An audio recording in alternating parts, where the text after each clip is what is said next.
City officials plan to create more affordable housing here in Indianapolis thanks to a recent purchase of the historic Drake apartment building.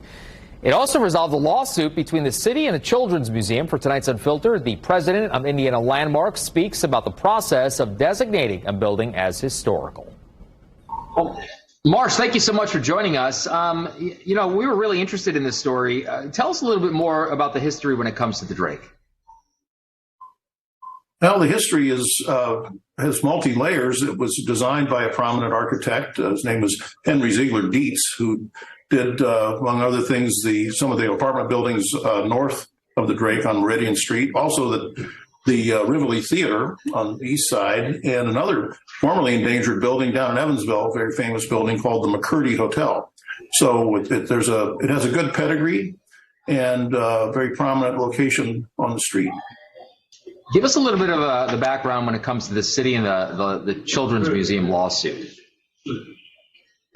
Well, as I understand it, and is that the city declared the Drake a local landmark, which puts it under the auspices of the Indianapolis Historic Preservation Commission. Again, I'm not privy to the details of the lawsuit, but the wonderful thing is that lawsuit is now moot because of the cooperation between the city and the museum.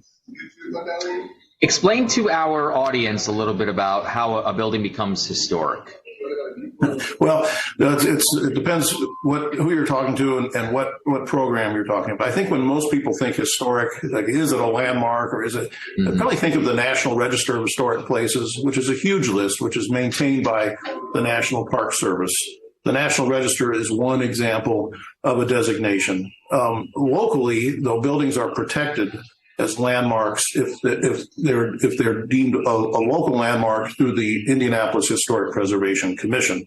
And there are commissions around the state and around the country that designate districts and individual properties as landmarks. So that's where the real protection lies. There's a lot of misunderstanding that, if a building is listed in the National Register, that you can't touch it or do anything. That's not true. But real protection comes through local designation. And that was the crux of the issue between the Children's Museum and the city of Indianapolis. So it sounds like you're pretty happy with what happened here. I think it's just a wonderful outcome.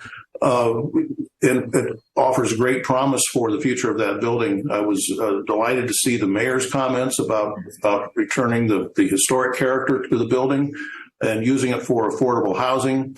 I think that to the leadership of the CEO, Jennifer Pace Robinson at the Children's Museum, the agreement came together in a very amicable way, and I think it's a happy solution, good for the city, and it will save a place that people are very much concerned about. I can't tell you how many calls and emails I got about the Drake when its fate was in limbo.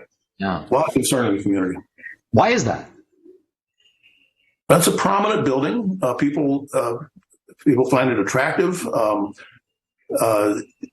There's also the element that to take something like that down for a parking lot just doesn't make sense in a lot of ways. It's a waste of materials, of energy, and resources, and it holds a lot of potential. It's on a transportation route which is viable. I think that there's a great appreciation for our heritage in this community, and those are the people that I hear from.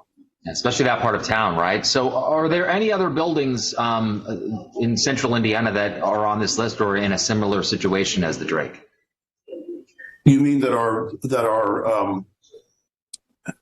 well, I can tell you one example of a property that I think it's not the same where you have an institution against the city, right? Which is no longer the case with the Drake. But in Evansville, there's a wonderful building called the Holman Building, and it's now virtually empty. There are a couple of shops still in it, but it's a great high-rise Art Deco landmark that is crying out for reuse.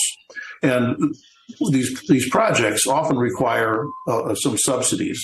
Yeah. When we've been working through the legislature this year to establish a state historic tax credit, which will help properties like this. because these developers who take on these challenges do need a lot of help. They need incentives. And that's why I'm so pleased with the action the city has taken to step in here and take a. Marsh Davis, president of Indiana Landmarks, thank you so much for joining us on UnPHILtered. Thank you. Thank you.